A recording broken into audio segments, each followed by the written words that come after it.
a husband who has neglected his family because of his work. That day, he was away from home on a company trip. I was at an amusement park at the request of my daughter, who was lonely. I witnessed a shocking scene at the amusement park. What? What is my husband doing here? I approached him as he was leaving and spoke to him from behind in a deliberately cheerful voice. Sounds like a fun company trip, doesn't it? My name is Nadia, 38 years old, a working housewife raising a 9-year-old daughter, Tiffany. I met my husband, Simon, at a blind date when I was single. After 2 years of dating, he proposed, and we got married. Soon after, I was pregnant with our daughter. After 11 years of marriage, it was gradually cooling down.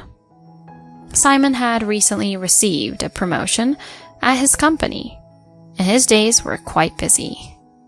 He comes home late on weekdays and works on weekends and holidays.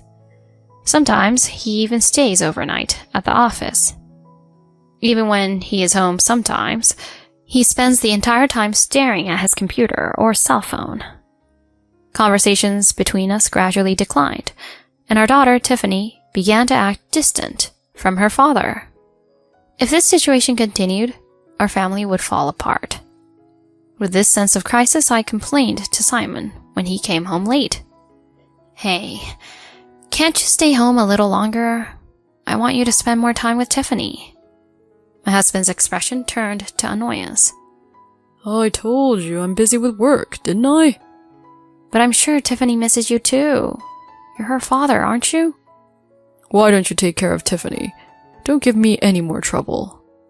Simon went off to his bedroom without taking me seriously. I was left alone with my head in my hands, wondering what to do. Then Tiffany drew a picture of our family at school. Tiffany and I holding hands in the middle. And in the corner is a small drawing of what appears to be my husband. Tiffany, why is Daddy so small? Because he's not always at home. I don't even remember what he looks like anymore. Tiffany tells me awkwardly. We can't go on like this. We have to get our family back together. I looked at Tiffany's picture and made up my mind to do so. I waited for Simon, who came home late that day. Hey, Simon, do you remember what day is next Saturday? Huh? The week after next? What's that? What is that? It's Tiffany's 9th birthday. Oh, yeah, that's right. Of course, I remember though, right? Simon tells me with an embarrassed look on his face that he probably forgot about it. It's just Saturday and Sunday. Let's go on a trip to celebrate Tiffany's birthday that day. Huh? A trip? Yes. Let's take Tiffany to the aquarium she's always wanted to go to. It's her birthday after all. My husband pondered something for a while, and then sighed as if he had given up on the idea. All right. I'll go with you on that day. Really? That's a promise. Don't ever make any plans. Simon nodded at me. I hope this trip will bring us back together as a family. That's what I thought. The next day, when I told Tiffany about our travel plans, her face lit up. A trip? Dad can go with us? Yes, he's coming with us. Are you happy? Yes, I'm so excited. I'm going to hold hands with Mom and Dad at the aquarium. Tiffany must have been feeling lonely for some reason. She was so happy to hear that her father will be with her. I smiled as I gazed at her happy face. Then came the day of the trip. Simon woke up in the morning, looked at his cell phone, and had an impatient look on his face. As we were getting ready to leave, he said to us, I have to go to work today, so you two go on that trip. What? What are you talking about? I looked at Tiffany impatiently. She looks like she's about to burst into tears. You must feel sorry for Tiffany. I asked you not to make plans today. I can't cancel work. I don't have a choice, do I? I'm gonna go now. After getting dressed, Simon didn't even listen to Tiffany's attempts to say anything. He quickly left the house. In the end, it was just me and Tiffany on the trip. Tiffany didn't talk much and didn't go to the aquarium, which she was looking forward to. I could see that Tiffany had become disappointed in her father. Instead of bringing us back together as a family, this trip only made the gap between us even wider. I sighed to myself. When we got back from the trip, I waited until Tiffany had gone to bed and questioned Simon. But he made excuses like, I have no choice. I'm trying to support you guys. And finally he got mad at me. After that, my husband was away from home every day. I spent more time with Tiffany, but my daughter acted as if she no longer had a father. I knew I had to do something. I thought to myself, I'd like to spend the next 3 weekends with the 3 of us. We could just stay at home or go shopping. Anyway, I thought that spending time with the 3 of us would make the current situation a little better. So, when Simon came home late at night, I made a serious appeal to him. Hey, Simon, you have to make up for what you did the other night. You're really going to ruin Tiffany's trust in you, and of course, my trust in you too. You're overreacting. You have the next 3 weekends, right? One of those days, you have to be with us this time. If you can't do that, then I'm afraid this family is finished. Huh? Oh, I can't. I'm going on a company trip the next 3 weekends. Huh? A company trip? I've never heard such a thing before. It started this year. Anyway, I can't make the next weekend either. Well then, that's that. Simon said that and went off to take a bath. I was left thinking. I thought that it might not be possible for me and Simon to be a family anymore. As the 3-day weekend was approaching, my husband made a rare appearance and said to me, Hey, how are you guys doing on your 3-day weekend? I don't know. Maybe I'll take Tiffany and go back to my parents' house. Oh, well, have a safe trip. Simon looked somewhat happy. I wondered why he was so happy and said, have fun on your trip, as if he was being sarcastic. The first day of the 3-day weekend arrived. How do you feel about going to Grandma and Grandpa's house? I asked Tiffany, and she said, Yes, I'd love to, but I have one favor to ask. What's that? I'd like to go to an amusement park with you sometime soon, Mommy. I heard your friend had a great time there. I hugged Tiffany as she fidgeted. Of course I want to go to the amusement park with you. Can we go during the holidays already? What? Can we? We can always go to Grandpa's house some other time. Let's enjoy the amusement park together. Thus, Tiffany and I decided to go to the amusement park on the following Sunday. The day of our outing, Tiffany and I headed to an amusement park a short distance away. Tiffany's excitement was high the whole time we were there, and she was enjoying the attractions one after another. I rode along with her and sometimes watched from afar as we enjoyed our time together. Eventually, Tiffany said she wanted to ride a roller coaster, but I'm not very good at roller coasters, so I decided to wait nearby. Then I looked around and saw an unbelievable sight. What? Simon, what are you doing here? A young woman and a boy of about 3 years old were holding hands next to my husband. Clearly not the atmosphere of a company trip. It was a happy father and son, no matter how you look at it. At this moment, I knew what was going on. Simon had cheated on me, betraying us, and had an illegitimate child. Something snapped in my head, so that's what it was. Then, I have an idea. I approached them as they were moving away and spoke to them from behind in a deliberately cheerful voice. Sounds like a fun company trip. Simon turned around, apparently realizing it was my voice, and his face turned pale. Nadia? Why are you here? A woman and a boy approached me while I was silently staring at Simon. Simon? Is this... What do you mean by company trip? Hey, Dad, are these your friends? Simon turned even paler and clammed up. By the looks of it, they don't know he has another family. Not wanting to cause trouble in front of the little boy, I gave my contact information to the woman, with whom he was having an affair with. I whispered in her ear, "I am his wife. I'm going to walk away today, so please, make sure you call me back." The woman's eyes widened as she looked at Simon and me, and then she nodded with a pale face. I went home early with Tiffany and waited for my husband to get home. Simon came home late at night. I asked him in a low voice, "Now shall I ask you to tell me everything that happened today?" Then Simon started blurting out a story as if he had given up on the idea. About 4 years ago, he registered on a matching app, lied about being single. Then he met Diana, with whom he was having an affair.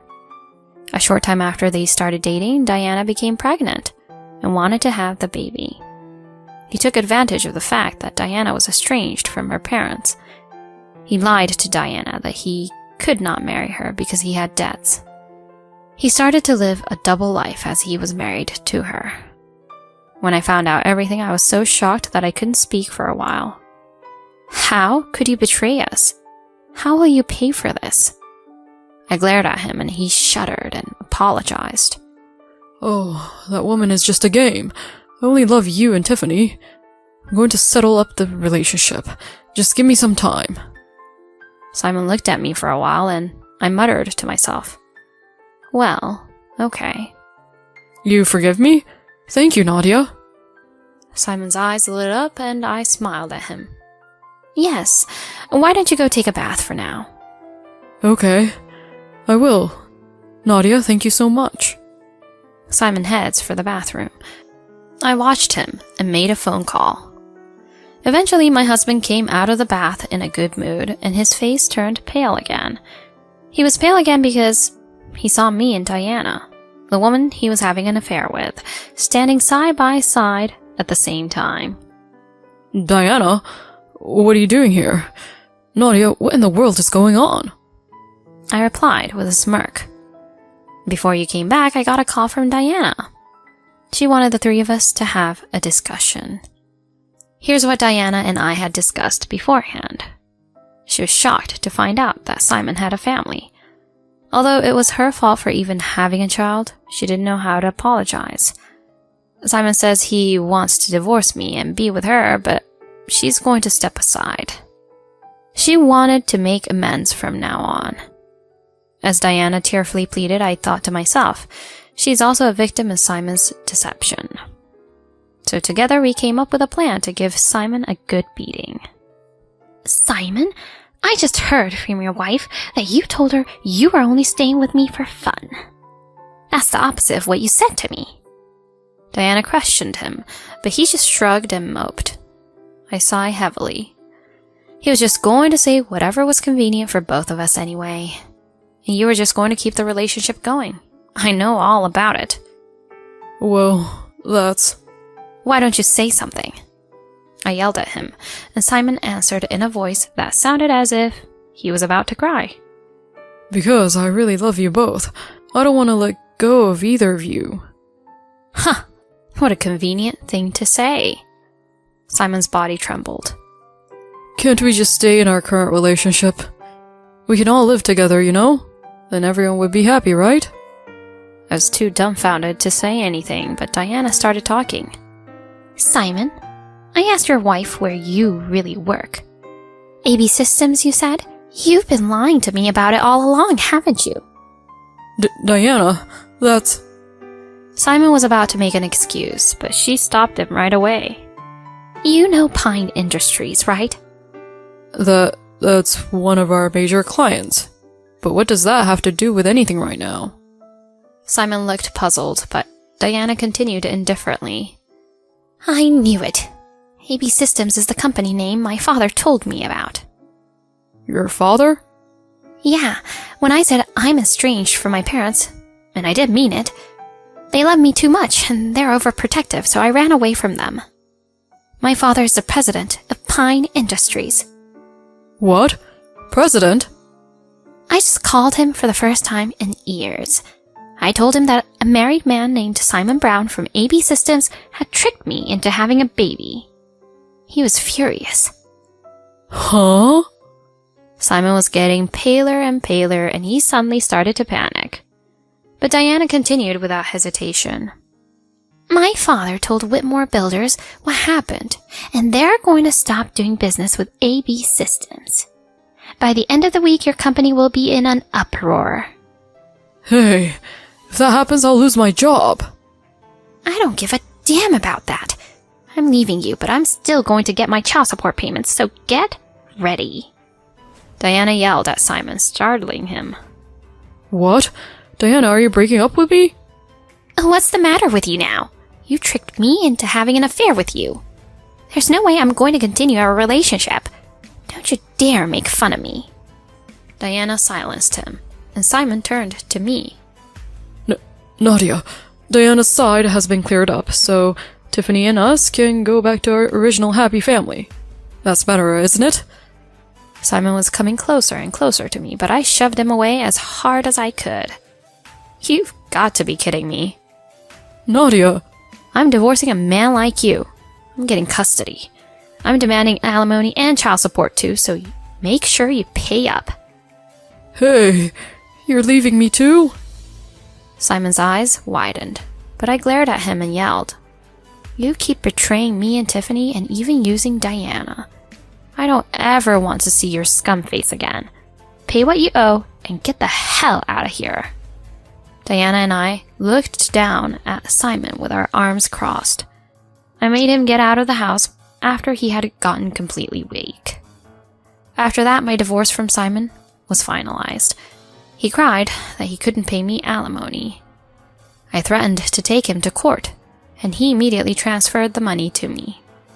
He said he would pay child support monthly from now on. Diana's father hired a lawyer, and Simon paid alimony to her as well. That and child support payments for their child. Diana's father got around to it, and Simon was fired from his job. Simon was in debt to pay me and Diana. He's now living in a shabby apartment working day and night. He's asked me to reduce the amount of child support each of us is paying, but neither Diana nor I are willing to compromise in any way. I hope he can live with his sins from now on. After that, Tiffany and I moved into a new house, and we are living a peaceful life. Tiffany seems to be okay with her father being gone. She says she would rather be with her mom. Diana has gone back to her parents to raise her kid. We don't see each other, but we email each other once in a while. I'm going to put my daughter's happiness first and try to lead a brighter life.